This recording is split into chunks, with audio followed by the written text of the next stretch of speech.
Welcome to the Stretford Paddock podcast. My name is Joe. I'm joined by Jay Motti. How you doing, Jay? I'm all right, yeah, I'm good. And we're joined by the Athletics' very own Carl Anka. How are you, Carl? Good to get you back on. It's good to be back. Yeah? You make a wonderful cuppa. See? You whinging because I didn't get you on I was straight whinging, away. right, because, and we are going to do this live on camera. Yeah, whatever. You made Carl a brew, right, rightly so. Yeah, rightly so. And I didn't think I had to request for you to make me one. You came over, you gave Carl his brew, and then sat down and carried on So doing let's what you were frame doing. that another way is, I made Carl one, you didn't say anything. Yeah. And then once Carl gets his, you wanted one because you were jealous. Yeah, basically. I didn't even want one. This isn't what we're here I to just talk saw about. Carl getting one. Yeah, and exactly. thought, You've why just is he got an getting empty. one? You've just got an. You've literally. He's got an empty mug. Look. I've got a tea too. I'm making me one. That's empty, Jay. Why does Carl get one? That's a prop mug. I'm sorry you had to see that, Carl. We're here Again. to talk about Manchester United, not mugs. Actually, maybe some of them. No, are. we're not. Oh, no, they're not mugs. Manchester United aren't mugs anymore. Thank you. Isn't that Exactly, amazing? that's the whole point. How good is it that United actually resemble a real football team again? So I watched the win over Spurs, not in the press box. I was sort of in with the fans, and there was a point just before half time where I was really confused by how competent it was. It was like, hang on, this is really good. And your brain's going, Spurs are definitely going to score with their only shot on goal, and it's going to go all to pot again. And then United just kept the pressure up in the second half, and I went, It was one of those games, wasn't it? What's going on here? It's funny you say that because, like, that was where I was. Everyone was saying that half time. They're gonna. You can see it now. Kane 1-0. Pele. Like everyone was like, "We've been mint. They've been terrible. We'll lose." but it's Yeah, you're just right. completely dominated them, just comprehensively defeated Spurs. Went into that Chelsea game, and first 25 minutes. This is brilliant. It wasn't just Spurs were bad. This is a very good game plan to take on teams, especially teams that play three at the back. Graham Potter arrested the situation a little bit by bringing on Kovacic, and then it became that sort of what I'm supposed to do is push my glasses up and say a tactically intriguing battle, and then you got a bunch of goals right at the end, and I just started barking, did loads of barking noises when Casemiro scored. So that was good. That was fun. United have played pretty much all their top six rivals now before Christmas, and I think they're third now on the table against top six rivals. Right, okay. So I think statistically in terms of league position, I don't remember whether it was last season's finishers or where they were when we played them. But I think United have had the hardest 11 games of anyone in the league so far, or thereabouts. Yeah. I think we played 8 of the top 10.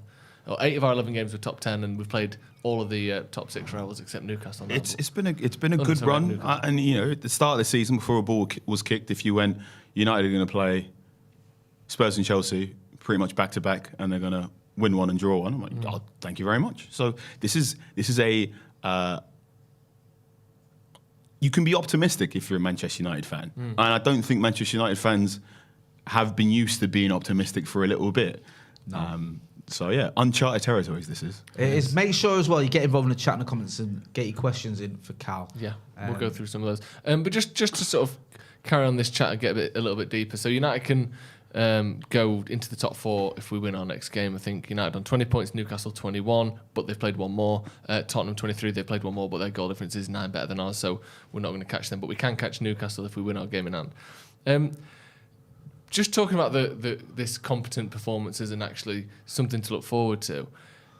Tottenham were doing very well when we played them. This wasn't like, oh, it's Tottenham, lads, it's Tottenham. It was like, actually, this might be a proper team here. And then all of a sudden, they lose to Newcastle, and now it doesn't look quite so good. But that game against Tottenham was a very good performance against a very good team. And I haven't seen United put in a very good performance against a very good team in, since Solskjaer's second season? I think it's not just. They have been good performances and they've been good spurts, but it was 90 minutes of Manchester United have most of the possession and they know what they're doing in possession, and they're going to keep doing this plan until it comes good. And oh look, it came good. Yeah. There's a spell against Spurs. I had it in my notepad between like 25 and 27 minutes. It just sustained United pressure, and this is two of the big problems United will have all season. Are they're not the best team in the top 6 in progressing the ball through the thirds, and they're not the best team in the top 6 in terms of sustaining pressure. In terms of we're just going to camp outside your penalty area and just keep moving this ball until you snap and we get a goal. But there was that 5-minute period against Spurs where I went, hang on, this is nice. keep the pressure on. And eventually it told until I think a player went down and he had a sort of little break in play. It was Dyer, wasn't it, who got the ball kicked in his mouth? Yeah. Just booted the ball at his mouth and then he had to go down. But And that was it, right? Normally the pressure stops because a United player misses a pass or the shot gets blocked or they fluff their lines or they lose the ball. But the fact that the only thing that stopped that sustained pressure was Eric Dyer went down is the beginning of what eventually Ten Hag will want to do. And I think when I say what he want to do, we're not talking weeks, we're probably going to talk years and whatnot. But again, just that small shoot of growth, those little darling buds. So you're like, hello. No, 100%. Even towards the end, like even when United have been 2-0 up in the past, I've been like mega nervous because I think that, we've seen it before. The team gets a goal, then all of a sudden it's back to the wall 5 minutes. But it looked like Spurs were mentally gone because we just wore them out. We just mentally and physically wore them out. And I think we look comfortable. And like you were saying, Carl, it's like a full 90 minutes. We've seen it against City or whatever, where we've had big results where we've had counterattacks or we've had a good game. I'll never forget those first 30 minutes under Rangnick against Crystal Palace. Yeah, when it looked like I was a believer. And then the next, not just 60 minutes, but 16 games was shambolic. I had Steve's gegenpress in my ear thinking, there might be something in this, and then that went out the window. But yeah, full 90 minutes. Yeah. It seems small, but it's actually such a big thing, isn't it? Because I think even under Solskjaer, we won a lot of games and came back from behind. But if you're coming back from behind, then you weren't dominating for 90 minutes.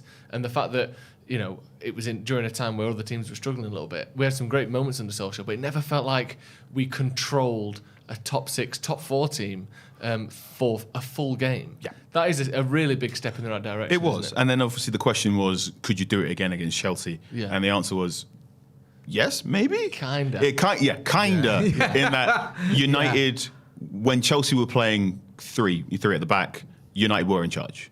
So again, same plan, match up the 3 centre backs, Rashford on 1, Anthony on 1, Sancho 1, and then basically that midfield battle, that midfield now of Casemiro, Christian Eriksen, and Bruno Fernandes looks good. And I'm sorry if I keep pausing or keep doing this, like, maybe, but that's just how I feel about United now. It's United scary. Good? You can't go fully in. You can't. This is the problem. What I want to say is, this looks to me like a team that is building in properly the right direction here. Like a team that could go on to become really good. Yeah. The right sort of tactics against top teams. Maybe once we've got a few better players in, another 6 to 8 months or 12 months of learning the tactics, this could be a team that really challenges for things. But then you just feel so hurt and fragile and weak because of the last 9 years where under Jose he went, well, he wins the league in the second season no matter what. It didn't happen. Van Gaal's won the league at every club he's been at. Didn't happen. Like, there's all these things where you think this is a dead cert and then it wasn't. So I feel too scared to say that, but these are genuinely really impressive signs, aren't they? Well, I will also... United are good against Chelsea until that change, and then they go back to that back four. They bring in Kovacic, and then Kovacic. Forgive me if I've got his pronunciation wrong. He's very good. He's very press-resistant midfielder. You give him the ball, he's going to find a way to wiggle through certain things and do that. So that improves Chelsea's build-up play. Chelsea go to a back four, and that match him up, man for man to stop build-up. That stops being less effective. And if there is one. I don't know if you want to call it asterisk, a caveat, or a footnote, or a question mark you want to talk about Ten Hag, is that the managers he is competing against in the Premier League are at least just as smart as he is. Okay. All right, or they're at least just as tactically minded as he is. And there's been 2 or 3 times in these 10, 11, if you want to count the Europa League games as well, where Ten Hag has gone in with a plan, and then partway through the game, the opposite manager swapped it, and Ten Hag has been not as quick to react. Because that didn't happen as much in Eredivisie. Or in Eredivisie, Ajax were just strong enough to do you anyway. Yeah. But that bit in Chelsea is the thing that needs to be improved upon next. And how you improve upon that is training, working on those automatisms that Ten Hag wants everyone to learn, and eventually bringing in better players or players more inclined to what Ten Hag wants to do. Because while I think the midfield options he has right now are the better ones, as far better than we've had in previous seasons. There is a weakness there in that pivot in particular. There's not quite. It's one of those things of you can have defensive solidity, you can have loads of energy, or you can have ball progression. Pick 2. From be it Casemiro, be it Eriksen, or be it Fred. And I think there's always a trade-off there, which means against maybe I'd say 10 of those teams in the Premier League, 10 are going to be good, but there are going to be those games in the top half where it's not just some of the opposition teams have better players, but also they have managers that can go.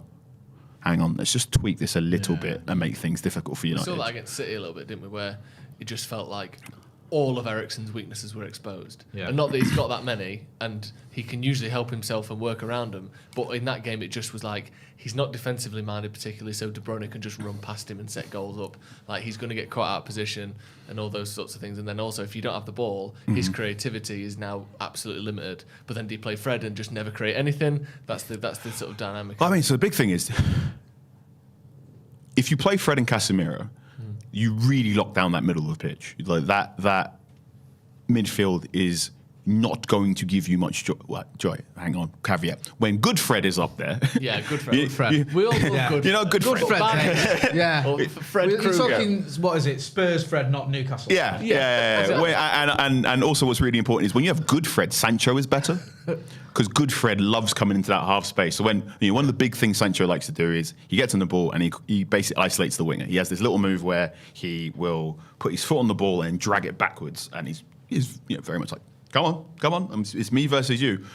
Now, for some reason right now, Jadon Sancho isn't then trying to break his winger, break the fullback. So what he needs is someone to come close, offer it. Either needs someone to do the overlap, or he needs someone to come into the half space so he can interchange passes. Shaw will sort one issue. Fred is better at doing that. I'm going to stand in half space than Ericsson. But if you play Fred, you might get bad Fred. And even if you play good Fred is not as good as Ericsson in terms of ball progression. Good Fred is still bad Fred at shooting. Yeah. That game against Spurs, but his goal was a pass back at best that just happened to go in. And I say assist, it bounced off, was it Dyer or whoever it bounced off? Was like awful control by Fred, but it happened to almost be an assist. Yeah. And that's like the combination of you can make you can have a nice solid central midfield of Casemiro and Fred, but then you have the trade-off in Sancho's not going to be as effective and you're probably going to lose some ball progression. Or you can have Casemiro and Ericsson and then Sancho's not going to be as good because Ericsson wants to drop deeper than half space and get those crosses in early. So then you go, okay, then you move Sancho out, then who do you want to bring in? Then that's when you start realising we don't have many options in the sort of front three positions, and then it's Elanga or an unproven Garnacho or Bruno Fernandes playing out there like we saw against Chelsea or other games. Yeah, and I think exciting though, isn't it? What do you, Carl? What do you make of Rashford this season? Because I know you've obviously written a book with Marcus Rashford. You know him, and we've been impressed. And the last season wasn't great for him. Wasn't great for a lot of players. But this season, he's had a player of the month. He's got goals. He looks like he wants the ball a lot more, and he's creating chances. I know he's missed a few chances of late, but he's getting in those positions where last season it wasn't even happening for him. What have you made of his spell under it? I think it's great. I think you're seeing a Rashford that is fully fit. I think his body is perfectly synced up for the style of football he wants to play. If you remember how he looked when he came back in October last year, he was really gym strong, if that made sense, which I think maybe could have had some issues in terms of acceleration and whatnot. But he looks like he's absolutely sorted everything out about how he wants to run and how he wants to play the game of football. I think Ten Hag has figured out his strengths and weaknesses when playing him as a number 9. I mean, we all know as a number 9, his back-to-goal game is not as good as Anthony Martial's. And a lot of the conversation is he better up front or is he better on the left? But for me, the question is always, is there space in behind to run? Because you put space in behind to run. Marcus Rashford is one of the best attacking players in the league. He can frighten any sort of defender. And I think what Ten Hag's getting good at is understanding that just because you're causing a transition moment, it doesn't have to be start deep. You can win the ball high up the field and then give it to Rashford really quickly. And I think you're seeing that a bit more. It wasn't for Rashford didn't score, but he did in the end. But this is what I'm referencing. But against Arsenal, we did that really well for Antony's goal, where you sort of. It almost and against Everton as well for Antony's goal, funnily enough. But it's almost like we forced a sort of mini counter-attack, even though they weren't attacking. We just got the ball quite deep, let them come onto us a bit, and then just played the ball really quickly. Like City do that all the time as well, where you watch City score and you think, how have you got loads of men unmarked in the box when they were sat deep? And yet they've just forced these sort of mini counter-attacks. A counter-attack doesn't have to start at the edge of your own penalty area. You can have it, quite high up the field. This is why loads of teams want to press you when you try and pass out the back, because that's the really, mint idea. I'm nicking you now. Contact high is that's how you can get the ball over to him. I think that'll be the big thing for Rashford. I think Rashford now is the player he is, and I think there's a number of players at Manchester United who I'm no longer thinking of as, and then they're going to add this part to their game, I'm going to add this part to the game, I'm going to add this part to the game. But instead of going, right, you're good at these things, can Eric Ten Hag find a way for you to keep doing those things over and over and over again? And to Rashford's credit, he's running in behind way more than he was last season. Yeah. And when he does that, he's always going to be a threat. And I think Ten Hag is finding ways that, I mean, when you got Casemiro behind you and you got one of Ericsson or someone else that put those balls in quickly, there's going to be more chances to run in behind. The one after, what was that, 10 minutes against Tottenham, the one that Fred played in, he's basically running through on goal in behind. But again, Tottenham are 20 yards out from their own goal, and yet we're still being able to force sort of running behind things. You don't have to be from the halfway line, like you're saying. And I think sometimes people worry that, I mean, maybe he's not the perfect striker for Ten Hag's system, but that Rashford couldn't work in a team that has a lot of possession. But you see from those moments, those examples, and even Ronaldo's goal against Everton is another one where it's like, he's running in behind against a team that was largely sitting back the whole game. You can force those moments and like you said, get the best out of the things people are good at rather than trying to make them something they're not. And I think this is what Ten Hag is very good at, that United have struggled with since fans came back. So if you look at the 2021 season where United make all those comeback wins, that's because United were doing what apparently the coaches were referring to as work the space. So there's always space on the penalty. Yeah, there's always space on the field, and United were very much just going, all right, we will figure out where that space will eventually emerge, and when it does, we'll find a way to exploit it. And that's why there were loads of games where they allowed the opposition onto them, which created more space in. Once they conceded, but by the time they conceded, they went, we know exactly where the space is to play. We're going to get the ball to Bruno Fernandes, and he's going to spray into that area, and that's how we're going to get you. And then when fans come back in, everyone is training more between games.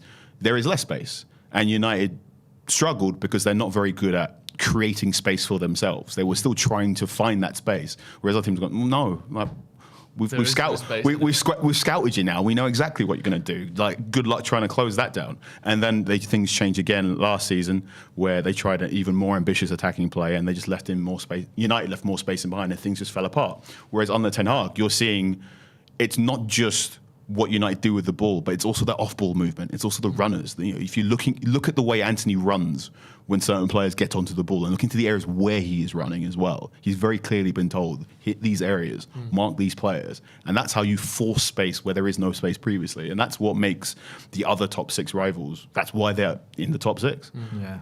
I want to ask you about a couple of players in just a minute. I want to talk about Luke Shaw, and I want to talk about a few more tactics as well. But before that, let's get into today's sponsor, Manscaped, who have sponsored the podcast.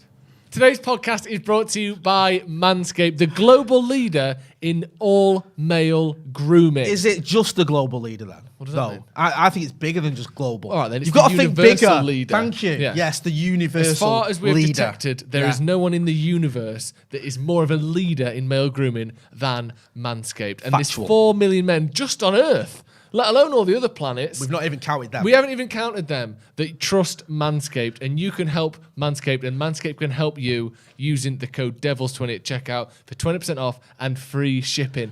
Can't ask for more than that. You Joe. can't. Listen, Manscaped, this is a true story, right? Changed my life. Go on. Because I couldn't find anyone to share my life with me. I was single. Sorry, did you say you changed my life or shaved my wife? Both. Well, not actually, didn't shave my wife because A, I haven't got a wife, and B, it's Manscaped.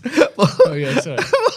What it did, it changed my life because I was kicking around, single, miserable, on my own, wanted a family, wanted a missus, having none of it. Yeah. And then I discovered the weed whacker from Manscaped, and I realised it was my nasal hair and my ear hair. Your ears and nose look very smooth Thank today, you. Jay. I'm glad you've noticed. Once I used that, boom. Misses, kids, house, the lot. Yeah, and you don't have to have all of those things. No. But if you want them, this is going to help. Yeah, of course and it the is. weed whacker is great for the ears and the nose, but then it's the lawnmower 4.0. Well, that's what I did, the ears and the nose, and then I had a reason to work down south. Exactly. Yeah. And let's just say, happy customer. It's got a light on it. Yep. It's got a lock on it. Yep. It's got so many RPMs, you won't know what to do with 4,000, yourself. I think it's got 7,000. 7,000, that's insane. Yeah, make sure you check out the Perfect Package 4.0 as well, which has the lawnmower, it has the weed whacker, it's got the boxers, it's got the formulas for your testicles. The crop preserver. The crop preserver as well, mate. the crop reviver. You put moisturiser on your face, Preserve put Vaseline and on revive. your knuckles. You need to do the same for your bollocks. It's simple as that, guys. And Manscaped has partnered with the Testicular Cancer Society to bring awareness to testicular cancer, men's health, and early cancer detection. Very important. It is. It's Testicular Cancer Awareness Month in April, and it is something we should be talking about. We should be discussing it, and Manscaped are helping to do that. So an important message, as well as doing all the things we've mentioned. It's been an important message. So smell fresh, be fresh, get shaved, and help out men's cancer awareness as well. Using the code DEVILS20 at manscaped.com. Link in the description. You get 20% off and free shipping. Your balls. Well, thank you. Thank you.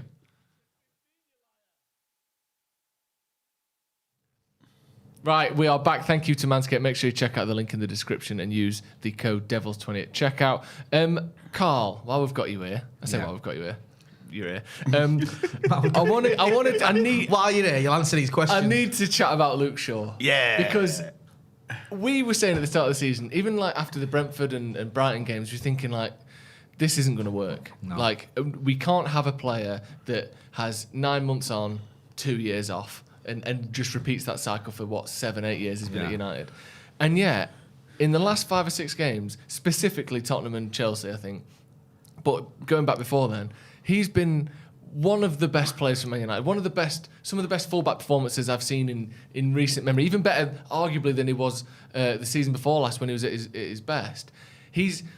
Again, I know he gets a lot of stick for his body type and his size and this and that. He plays with like a sort of weightlessness. He glides. He's got like I don't even know what the word cruises. is. He literally sort of sweeps through the pitch. He jogs. And we all saw the chart that Lukaku put on his Instagram when he was leaving. It was like Luke Shaw was the slowest player at the club. And yet sometimes when he's on the ball, it looks like everything's in slow motion. He plays like he's whistling. What is going on? How is he so good? One of my favourite things. So obviously, one of my favourite things about Luke Shaw is when he swaps between that very careless, very like, oh yeah, I'm whistling, having a laugh, and then every now and again I go, oh, taking every touch. I'm just going to behave like a brute. So there was the bit against Chelsea where he's dribbling and the Chelsea lads come and he's like, get out the way. Yeah. I love that as well. He pushed Mason Mount. He pushes Mason Mount. Getting involved in Martinez and he saved his life. It's the thing. He saved his life. Yeah, like come get away, but he threw him. Yeah. He literally went, he's a big boy. He's listed as 6'1". I'm still not sure if he really is 6'1". He can't be 6. He don't it look was like actually 6'1". pretty funny that because when he through Mason Mount looked surprised. No. Like, Yeah. wow. Luke Shaw's going, no, you don't want that, bro. Yeah, you don't.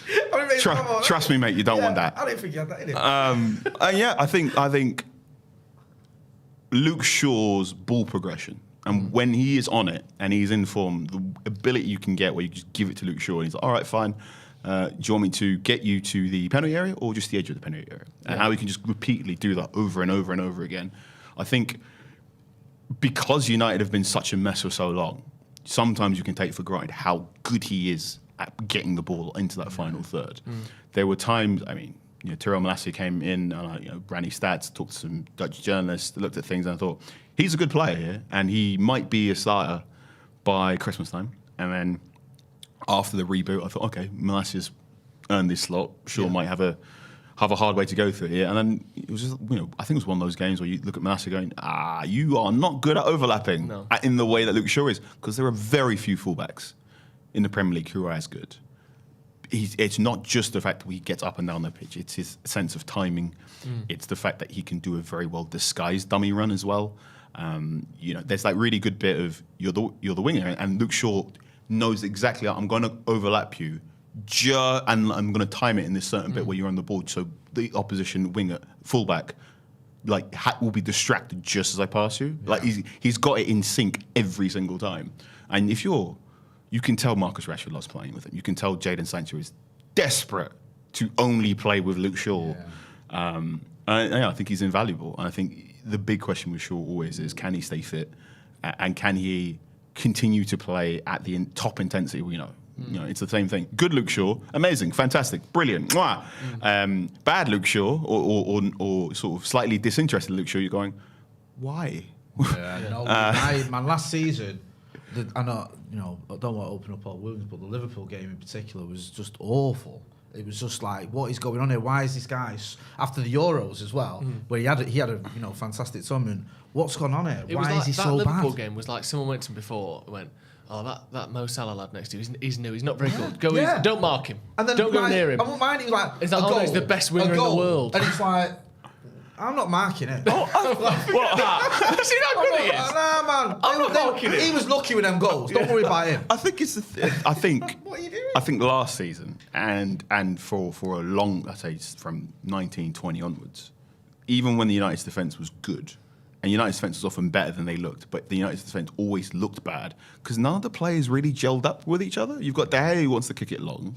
You've got Harry Maguire who's a ball carrying centre back, but isn't necessarily naturally the fastest, so probably wants to play a bit deeper. You've got Shaw, who's a very good progressive fullback and can always get up and down. He's really good in the air, but also sometimes he is prone to concentrational lapses. So you need whoever Shaw is playing next to has to be a centre back who's really, really, really gobby and be pretty quick to cover the space. Maguire was gobby when it was closed doors. He stopped being gobby as things progressed.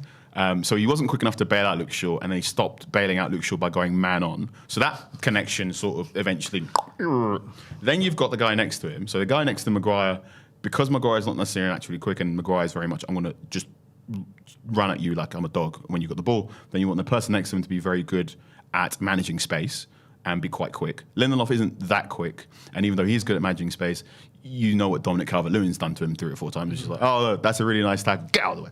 Yeah. So that means that connection there is always going to be there or thereabouts. Then you go, right, who's your right back? And if Lindelof isn't necessarily the most physically aggressive in the tackle, then you want your right back to be very physically aggressive in your tackle. Wan-Bissaka was, but in a very certain way with slide tackles, and he's not very good at managing space. So you can see like it's not just when you build a team they should have complementary strengths, but also they should cover for each other's weaknesses. And no one in that back five covered each other's weaknesses. So when things went wrong, they really went wrong. Yeah. That's why we got used to conceding like 3 and 4 goals against not even. Because a team would figure out how to score against you and go, should we just try that again? Yeah, just do it over. What was it? There was Remember, like Spurs, Yeah. where the goal we're conceding in Spurs when Pogba came on, that was like a collective effort of awfulness. It was like 5 people made a mistake. Everything. Yeah. I think every player you've mentioned. But we used to do that was all at the fault. time. And Bournemouth, I think, was another one where you went, he's made a mistake, he's made a mistake, he's made a mistake, the keeper's made a mistake. Yeah. Like Because you can't blame one. It's like all 4 of them. It's the thing of at some point you can't call them individual errors. There's got to be a structural problem, and the structural problem for ages at Manchester United was like everyone's biggest weakness. No one's biggest weakness was being covered up by someone else's greatest strength. Yeah. When I play football, I'm not a great shooting the ball when I play football, but I've got an engine on me. So loads of times when I'm playing fives, where if the guy who's very good at shooting drops deep, I'm like, no, you get up the field, and I'm just gonna win the ball and give it to someone. Also, I'm not the loudest when I'm playing, so when I need to play next to the defensive person, I need someone to just yell at me all the time, like press there, press there, press there. You need someone who knows what you're good and bad at, and that United back five didn't work, and that's why. I mean, it's now working because you look at what's Luke Shaw very good at? Ball progression, whatever. What does he need? He needs someone who can attack the ball and cover the space when Shaw vacates it. Hello, I'm Lisandro Martinez. I am good at those things. Centre backs in the league. Perfect for that. What's for that Lisandro role. Martinez not so good at? Well, you may have heard he's actually not very tall, but he's very good at passing. He's very good at attacking the ball. He probably needs someone who's quite strong, very good at managing the space, and very good at communicating. Hello, it's Rafael Varane. Yeah. That combination works all of a sudden. Wow. Yeah, it's mad how different it looks all of a sudden, doesn't it? I mean, okay, yeah, we've bought like Martinez in, but like really, say it works. The other thing as well is I know it's not a new signing, obviously, and I hate the old. Well, he's back from an injury, so it's a new signing. But Dalot has never really had a sort of full, like, you're my first choice right back spell at Manchester United. He had a, you can be a rotation piece, or Wan-Bissaka is so bad you have to play. But he's never had like a, I trust you, here's the tactics, we're going to do them together. And he's seen that for the first time. And I don't think he's as good as Luke Shaw when Luke Shaw's at his best, and I think he's got weaknesses. But he looks massively improved at 1v1 defending, which that Danjuma game against Villarreal at Old Trafford last season was almost like Memphis Depay for Man United. Who was it against Memphis? Was it against Bruges? Yeah, Club Bruges hat-trick. Yeah, where he just destroyed the person he was against. But it was pretty bad against Villarreal. Yeah. And yet somehow he looks better 1v1. He looked just more confident, and all of a sudden you've got a team there that actually has different qualities, and Dalot is so different to Wan-Bissaka. So start of the season, before the season started over the summer, I did a series on The Athletic called Shopping for Ten Hag, and I went, here's all the positions I think Manchester United are weak at. I went, here's all the players Ten Hag has used in those positions at Ajax. Talked to the very clever stats people at The Athletic, and we went beep boop beep crunch. I said, if you are looking for a striker based on the strikers Ten Hag has used, then the strikers in Europe United could buy are These ones. I want one of them beep, boop, beep. That sounds nice. And one of them I looked at was right back. I said, well, if United, I didn't think Manchester United necessarily need to buy another right winger. I thought you could just put Sancho there and buy a better right back. I went, first thing I did was I went to the stats people at the Athletic and I went, could we beep, boop, beep and figure out what Dalot is? Because he was perfectly fine at AC Milan. He's played essentially by default, as you said, when Wan-Bissaka seemed not in Ralph Rangnick's interest. But there was a point at the end of last season where I went, I just don't know what Dalot is. It's not, I don't know if he's good or bad or anything, but I didn't know what sort of fullback he wanted to be. Because you hear that he's a good attacking fullback, but then we hadn't seen much evidence of that really. Like the stats didn't show that. Yeah. The numbers looked fine. Like Wan-Bissaka got 6 assists the season before last. Dalot's never got that. The numbers look like the numbers last season, up until last season, across Dalot's entire career, he looked fine. He was a 6 out of 10, or it was a 6 to 7 out of 10 in everything you want a modern fullback to be, and that created a very interesting situation where you could have, a manager could have easily come in and gone to Dalot and you're a jack of all trades, you're master of none, you're number 2. I'm going to go out and buy a specialist. Or what you're seeing with Ten Hag is going, I'm going to coach the absolute nonsense out of you, and you're going to figure out what fullback you are. And it looks as if Dalot is a attacking fullback who's very good at getting to the right half space and putting in passes from deep. Yeah. He is not a attacking fullback to the caliber of, say, Trent Alexander-Arnold or João Cancelo. He is, I'd say he is, if you did a combined top 6 fullback thing, he wouldn't make the starting 11, but if he was on the bench, you wouldn't get mad. Yeah. And I think that's fair. That's fine. He might be one day, if you want to create the perfect Ten Hag team, Ten Hag might one day go, I'm going to get a better player than Dalot. But I think the fact that Dalot is nowhere near the players you absolutely need to move on because they just don't fit into those plans is a testament to his character. He had a situation there where he could have easily got a loan deal somewhere else and just slowly sort of fallen a bit further down the footballing pyramid. But he's gone, actually, I'm going to figure out who I am and I'm going to give you 110%. And now you've got a very good fullback who has figured out the things he's very good at, and the things he's not so good at, he's working on them constantly. It's well done to him. Yeah, no, I like that. We've always liked Dalot, haven't we? And like as a person, as a player, you can see like he always puts in the effort. There's always been a question about his ceiling, like he's saying like, is he good enough? Has he got the levels in him that you need? And certainly this season, I think it was after the not even the Brentford game, I think the Brighton game, he was getting pelters where I was stood, and I thought, this isn't great. He's had a decent pre-season. Brentford obviously was a disaster for everyone, and you're thinking, is Ten Hag going to turn back to Wan-Bissaka? Is he going to try and bring someone in? And Dalot, I thought for the Liverpool game, the Leicester game, and the Southampton game in particular, I thought he was outstanding. I thought, do you know what? He's not put a foot wrong in those games. He seems very open-minded to whatever Ten Hag wants him to do. Yeah. So, again, it's not just the fact that Danjuma absolutely burned him against Villarreal, but it was the fact that in that game, Solskjaer tried playing this sort of 4-3-3 and asked Dalot to invert. And Dalot looked as if he had no idea of how to invert or when to do it or when to go back out. Whereas on the Ten Hag, he very clearly knows, when do I go inside? When do I stay outside? Right. There are loads of times, you might see this if you're at Old Trafford, just watch what Dalot does when the ball's on the left and how loud he gets when he's calling for the switch, which is good. After last season where I'd say there were times where United players looked as if they were absolutely frightened of the ball. The fact that you've got a fullback going, give it. That is encouraging because that means there's always going to be an option. There's always going to be another way to attack a team when you've got someone like Dalot who's just like, you know what?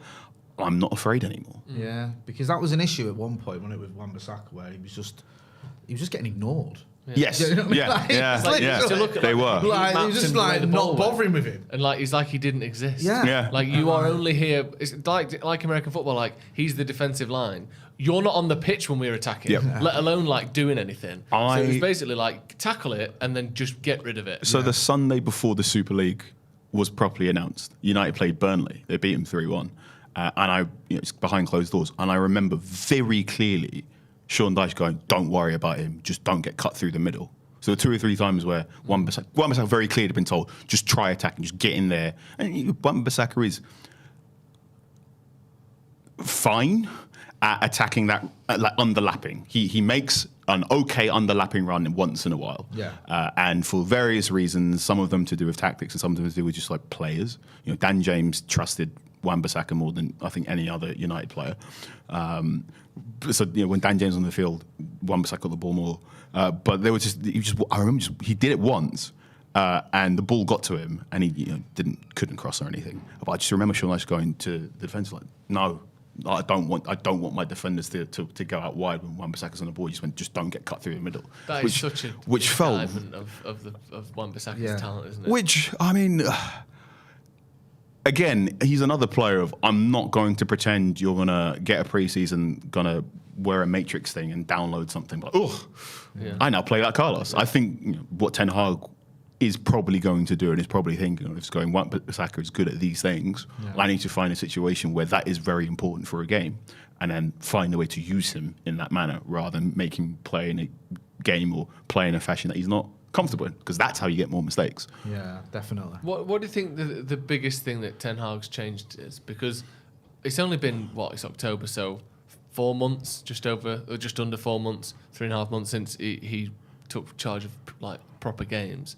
And yet there does seem. Do you think it's mentality? Do you think it is tactics? Do you think it's personnel? Because obviously he has brought in 3, 4 starters. There was a point where if you included Malacia, that's 5 starters. Yeah. I think one, it always helps that you've got in your players. Yeah. And I think one thing that I really didn't see coming, or I very much underestimated in the summer, was I thought Ten Hag would focus on the areas of weakness in United's squad first, and then bring in players who could play Ten Hag ball. Where he's very clear, he's went, it doesn't matter if I've already got a good centre back. If that centre back can't play Ten Hag football, I'm going to make sure whatnot. So United's spine for the majority of the Solskjaer era was De Gea, Maguire, McFred, Fernandes, a striker. Yeah. And now it's De Gea, Martinez, Ericsson, Fernandes, a striker. The spine's complete. The spine has changed, and how that spine operates has changed as well. Yeah, definitely. I think if you go into those press conferences, the thing he always talks about is the standard and demand. He said, "This is the standard. This is demand. We have to do this. You have to do this." Yeah, and he's also very much very aware it's a work in progress. I think what's the big difference between this season and last season is how did Manchester United score a goal? Now, yeah, well, a few different ways. But that's probably the thing, isn't it? They can actually score it more than one way. They can score more than one way, and also you can see when they're doing it, you can understand what they're trying to do. Yeah. Whereas, like we said, forcing counterattacks, overlapping runs, low crosses into the box, pulling it back to the penalty spot. The switch. switch. You overload one side and you switch to one side and you get that pullback. Yeah. There's already there you go. You've just named how did Manchester United score a goal? Yeah. Could you have answered that question under Ralph Rangnick?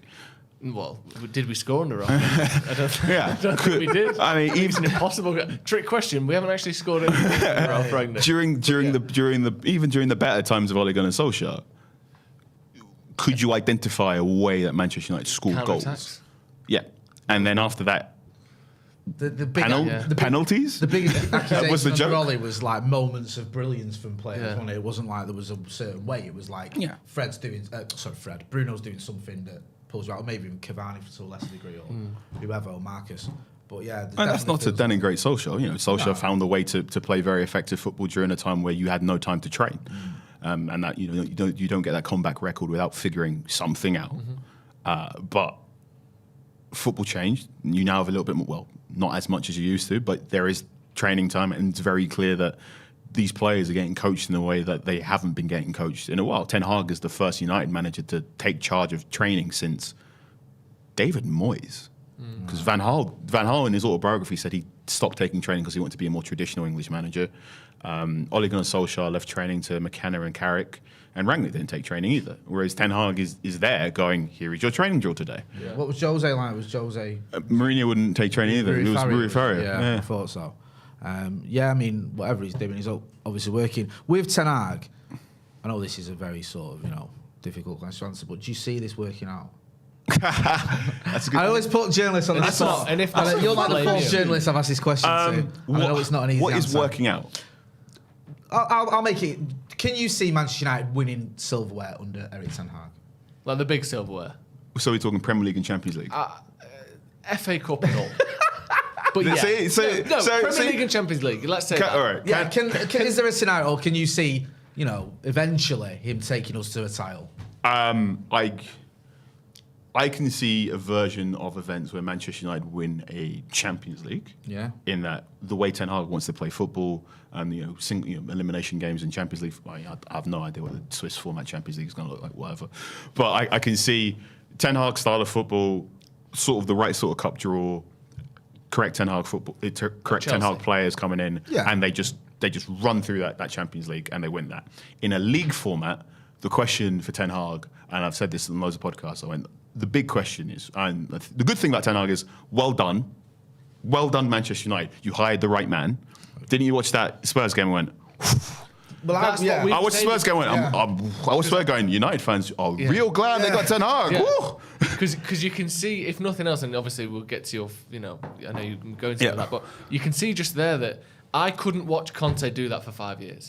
You could watch it for 3 if the league titles at the end of it, but there's a reason why managers of that style don't stay at clubs for 10 years, except Simeone, because it's impossible to watch and to play and to keep playing for that long. I could see Ten Hag being somewhere for 10 years and playing that, so I could watch that for 10 years if that's what we do every week. But carry on. Yeah, and so the question for Ten Hag is, well done. You are very clearly one of the smartest managers, coaches in Europe right now. You're playing a style of football that very much is the cutting edge or close to the cutting edge of football right now. And you're at a club that appears willing to give you some money to get the players you want. And that's me using that question mark thing. Well done. Now, the bigger question is, the Premier League has Pep Guardiola. The Premier League has Jurgen Klopp. The Premier League has, I like Graham Potter a lot personally. The Premier League also now has Mikel Arteta, who seems to have figured it all out as well. And they've got this sort of looking over the shoulder at Newcastle, who have got unlimited funds, and who knows what that will be in the 4 years. Sooner or later, that stinks of a title to me. Yeah. So can I see Manchester United being the strongest team over 38 games when all those other managers are doing stuff? And at this point in time, one of Ten Hag's weaknesses, footnotes, caveats is he isn't the quickest to adjust when a manager adjusts on him. That's when I go, maybe I can do it. Ten Hag, Manchester United, top 4, season on season on season on season on season. Yeah, I can see that happening. I can see that happening eventually. I'd still think United are more outsiders for the top 4 this season than insiders. But I think that's a fair comment. I think I'm looking at this thing going, this is a process. This is a process that looks like a worthwhile one. And I can see this team getting better both quickly and slowly, if that makes sense. In that, the slow bit is your squad, the quick bit is your first team. But as ever, the question is, what are they doing over in those hills over there? Do you feel? I think that's an exclusive there. And Carl Anka says title number 21 is coming this season. That is it. Don't worry about it. United are going to win on an unbeaten run from now till May. Not even unbeaten. No draws. Nothing. Just wins. We've got a few points and comments and questions. Jesse Santos with the super chat says, any chance Rashford can learn to pass the ball into the net? Seems like he relies on power more often than not, when a lighter touch might do the job. I think that might be a confidence in front of goal thing, because I'm just going to hit it as hard as I can is usually the thinking of someone that doesn't want to add another level of thinking to their thinking, if you know what I mean. I don't have to think control the ball. Let me just hit it as hard as I can and let the ball do the work for me. One of the Charlton said, when in doubt, just absolutely hit as hard as you can. That's what I mean. I think he's in doubt. Damned if he does, damned if he doesn't, Marcus. I think against Spurs, there was one where he sort of put his foot through it. The next one, it's more of a deft left footer. And it's like... we know that partway through 2021, Rashford was working with Solskjaer closer in terms of finishing ability, because there were 2 or 3 finishes where, he was going for, he's got 2 styles of finishes, where one way sort of round-footed it. Like a whip. The whip, and then he's got the sort of, that knuckleball hammer strike. Those are his 2 preferred finishes, and I think he talked to Solskjaer about adding more to his game in terms of biomechanics there. And definitely something that he will probably look into. It was something he will look into improving, especially when he's given the right sort of coaching team around him. I'm sure someone McCarthy. there. When you got Ben McCarthy there, he's going to go, right, here's the full behind, fall in your back finish. Because Ten Hag mentioned the finishing on Sunday, didn't he? On Saturday, sorry. He said about, you've got to take them chances. Anthony and Marcus had chances. We have to take them. So it's obviously something that, he's aware of. But on the whole, like I said earlier, I feel a lot more confident. I want to see Marcus getting the ball, and he seems a lot more back to his former self. The fact that he's making chances for himself out of nowhere and getting on the end of a lot of chances, that's a really good sign, because Rashford last season just wasn't in the picture for chances. Like, he wasn't missing them, he wasn't creating them, he just wasn't there. He was getting the ball, running at the defender, losing it, and then someone else would score. So the fact that he's getting those chances and missing them is a massive improvement, and I think a good sign, and suggestion that he'll stop putting those in eventually, because even though he's hitting the goalkeeper a lot and he's hitting it too hard and all that, he's still a good finisher. He's not like a terrible finisher of the ball. So I think he'll keep giving him chances and he'll start scoring. Abdullah Ibrahim says Rashford looks like he's forgotten how to finish with the inside of his foot. Most of his shots end up straight down the middle of the goal, easy saves. Similar point to we just spoke about. Daniel Kirk says, hi Carl, if we bring in a 9 and move Marcus to the left, and he and Anthony could bounce balls off them, would that improve the chance creation and goals, especially for Rashford? Do you like Jonathan David? I've written about Jonathan David already. Jonathan David is another left-sided inside forward. So he's playing for Lille. He's got the same pluses and minuses of Rashford in that I don't think he's got the same, his back to goal game is okay, but he very much likes running behind. I think he's a pretty explosive dribbler. He's got a decent shot on him. If you are going for a cheaper option, yeah, maybe, but I don't think he remedies the problems at the number 9 United one. I mean, there's a player in Italy that makes me rub my thigh, but I think he's probably out of anyone's price range in January. Which one are we talking? Juve or Napoli? I'm not telling you that. Why would it be at Juve? Well, I don't know if you meant Vlahovic. Not him, then. It's not him, though. Okay. Victor Osimhen? You sure he's at Napoli? Is he not at Napoli? I don't know. You told me. Well, Victor Osimhen plays for Napoli. Victor Osimhen's a lot of fun, isn't he? Yeah, so it could be him. The thing I like about the thing that worries me about Victor Osimhen is, and you would have seen it in the goal he got against Roma, is he's got like really stretchy limbs and he's not afraid of putting one in. So he's very good at turning a half chance into something more, because he'll just go, 30, 40 ball, just get his weight in there. So that goal he gets against Roma, he just really barges the defender out of the way, which, great, creates more chances for yourself, but you will get injured a lot more doing that. And that's why he's currently playing with a face mask, because he's fractured his face doing that. Tammy Abraham, is that what we're talking about? I don't know, you tell me. Rafael Leao? I'm not telling you that. Is there an article coming out on this? I'm not telling you that. Look, if you can go on The Athletic, you can look up shopping for Ten Hag. There you go. And they list a whole bunch of strikers that made me very, very excited in the summer. Right. And 2 of them played in Italy. Right, there you go. There's a link in the description for Carl's work at The Athletic, so you can go and check that out. We've got a couple more super chats and then we'll get to Wally of the Week. Asazi says, Carl, Varane is as unreliable as Bailly. Do you think Lisandro Martinez's partner is a new priority? That's a question. That's a really good question. I wouldn't call it a priority. I will call it what I call the nice problems. And I think I've been on there before and I said there's loads of nice problems at United. And if you looked at, end of last season, the nice problems you had to solve was who's going to be your captain. Yeah. The goalkeeping situation is always a sort of nice problem. United will have loads of different, Ten Hag's holding a bomb and he doesn't know how long the fuse is. And I think Varane is a situation where, I might have to solve. Keep an eye on that. Yeah, I might have to solve this one day. I wonder what Axel Tuanzebu's doing. But yeah. Getting injured as much as Varane, unfortunately. Yeah, it's a real shame for him. Yeah, it is. Abdullah Ibrahim again says, Carl, any update on the potential takeover bid? No. Doesn't seem like it, does there? Annihilator 83, if we don't get Champions League spot, do you see Ten Hag gone? No. I don't either. Glad to hear that. He's a project manager. If you look at Ten Hag's career, his time at Go Ahead Eagles, his time at Utrecht, his time in Bayern Munich B team, he doesn't strike me as someone who walks because they failed in their initial objective. He does strike me as someone who's like, right, I'm going to do this and it's going to take this long. And if we veer off course, I'm going to start yelling at people about standards and demands, which you're seeing in these press conferences. Great. Jibak says, early days, but do we read into Ten Hag not playing Medbury, Garnacho, McNeil, etc., despite his reputation of promoting youth and our squad being threadbare?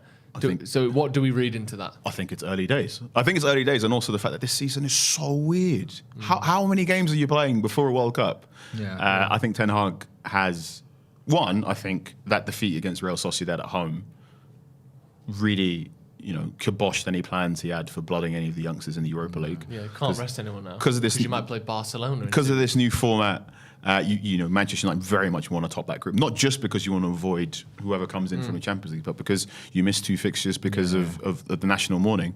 And the best time to play those 2 fixtures, if you look at the calendar, is probably in the time where any sort of Europa League team will have to play that. So, I'm not reading into that too much. I would like to see more Zidane Iqbal, but also I don't really see a situation where, what's playing these youngsters for 5 minutes at the end of the Premier League game is really going to do compared to what giving them more minutes in PL2 or whatnot. And I think that's also Ten Hag's thing. He's not really going to give you 2 minutes to give you 2 minutes. He's going to go, right, I need to give you a substantial chunk of time to play the football at the level I want you to play the football at.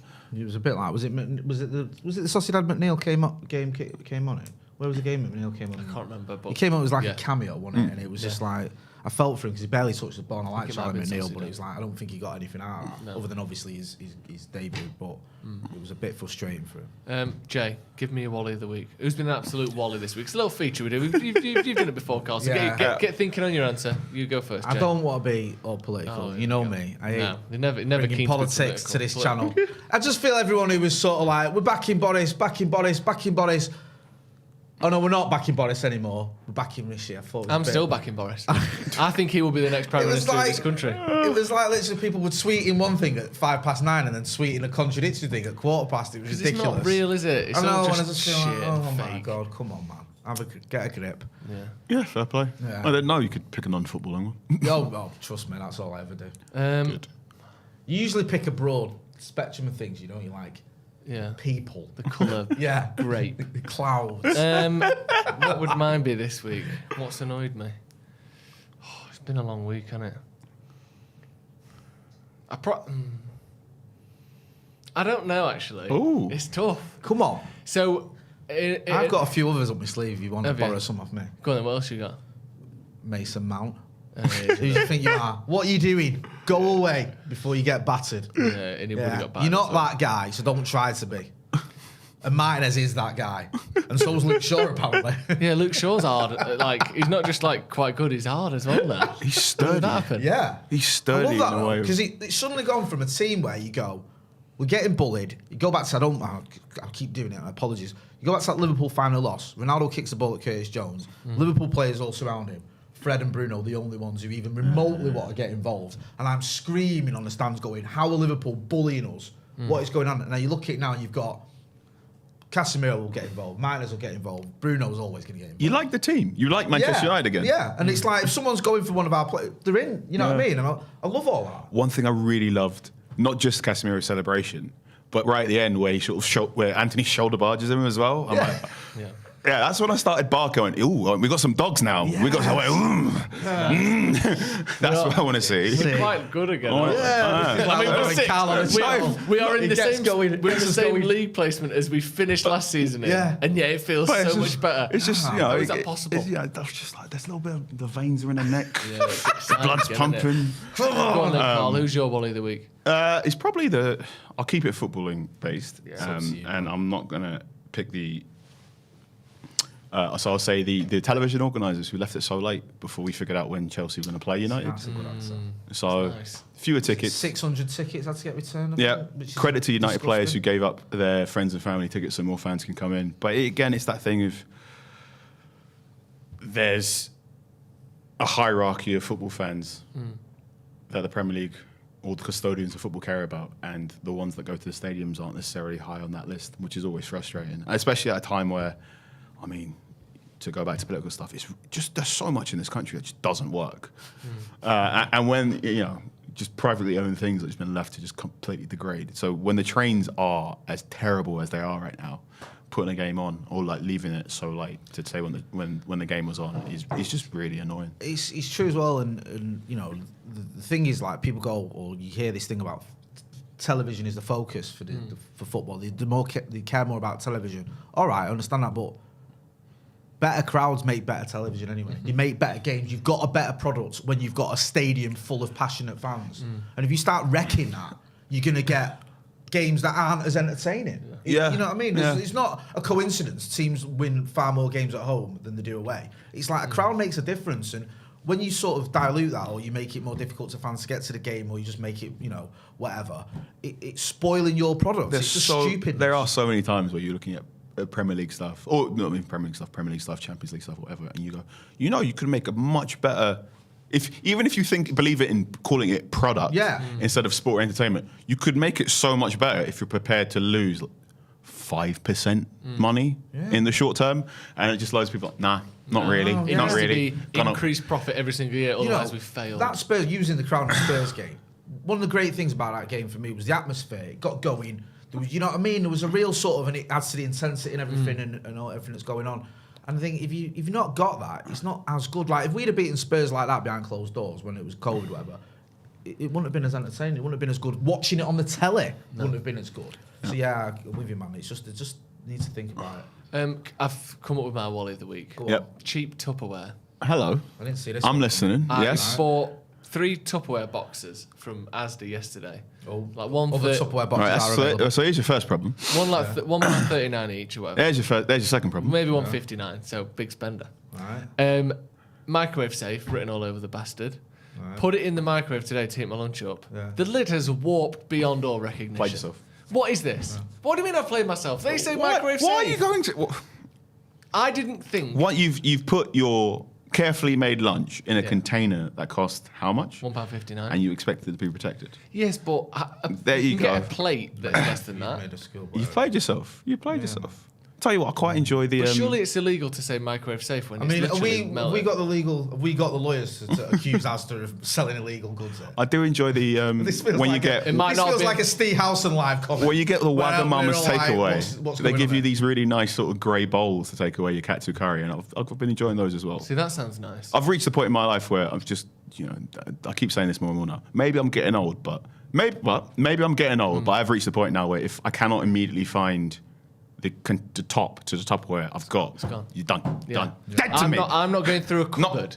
I'm not looking under the sink. No, I'm not not looking doing in that. my old bag that I might have had lunch in 2 weeks ago. You're out. No And then- time for passengers. Yeah. This is the standard. This is the demand. You need to be Completely agree. readily identifiable as a cover to go for your Tupperware. JT Whitey says you left the lid on. Joseph, no. I unclipped the sides and I left the lid on to allow some sort of. So it was like, was it balanced on Because I the wanted top? it to steam a little bit because there was some rice in there, there's some broccoli. Okay. In there. I didn't want it. Sometimes if the moisture content is too low in a microwave, it doesn't get hot. It's So I put a bit correct. of water in, left the lid on to steam. Okay. Anyway. So what you've done is you've used an expert technique for microwaving on amateur tools. Yeah, I might have to get some of that glass stuff to know with like the bamboo lid. Yeah, that's proper. bro. That's proper. Do you know what I mean? Fancy Let me have a stuff. look at that if you get some of that. I will do. When you're in your 30s, this is what happens. You have is. sincere opinions about Tupperware. Yeah. Can we clip this up and get it out on socials, please? Hey, tag everyone in. Yeah. Right. Thank you very much for coming down, Carl. It's been a while, but it's been great to get It's you a on. pleasure, We'll man. get It you flew on by again. that. It's like an Yeah. hour and it's just gone by that. It's gone like Which that. is always good luck. Yeah. What's next for you? What can we see you doing? So this evening, I'm going to be writing a piece on Manchester United's attacking because it's just like, are there enough goals? So I've got a big old XG chart. And I Nice. want to break that down. I will be covering United's Europa League game against FC Sheriff. So I'll be at Old Trafford on Thursday. I'll also be there for West Ham at home Yes. on the Sunday. So yeah. I'll be at Old Trafford. I will wear if the weather's good, I'll wear a green pair of trousers. And if the weather's bad, I'll wear a green raincoat. And if you see me, I will wave at you. Are you going to do a Reece James and dye your hair as well? No. That was interesting, to wasn't hear it? Did you see that? Yeah, it's fun. I like that. It's like we were saying. It's like the haircut came with the coat. Yeah. Like Yeah. you get a green coat, but with it, With this it's bottle not of just a hair green dye. coat. It's a green life. It's an experience. I really like Reece James, but every now and again, Reece James does something that reminds me I am getting old. But he will do an interview where he talks about what music do you listen to, and he'll name 3 rappers that I'm just going, I don't know who they are. I'll write those down and listen Well, later. yeah. He's my first sort of football player. I don't think is young, but is now just like a generally cultural gap away from me. That's like my life right now. I come into work, I don't know what's going on, I go home, the kids tell me things, I don't know what's going on. Yours is not just like new rappers, you're like, Big Mac. Big Mac? What's that? What the hell? I thought they It's a jumbo jet. Yeah, they just What? did hamburgers. They can Okay. fly. What abroad. crisp? I need to check out that crispy one. McCrispy. I need to get in on seems that. fun. Right, thank you very much for joining us. Thanks again, Carl. Thank you, Jay, as always. Here he is, look. Thank you, everyone. Right, hit subscribe to Stretford Paddock if you haven't already.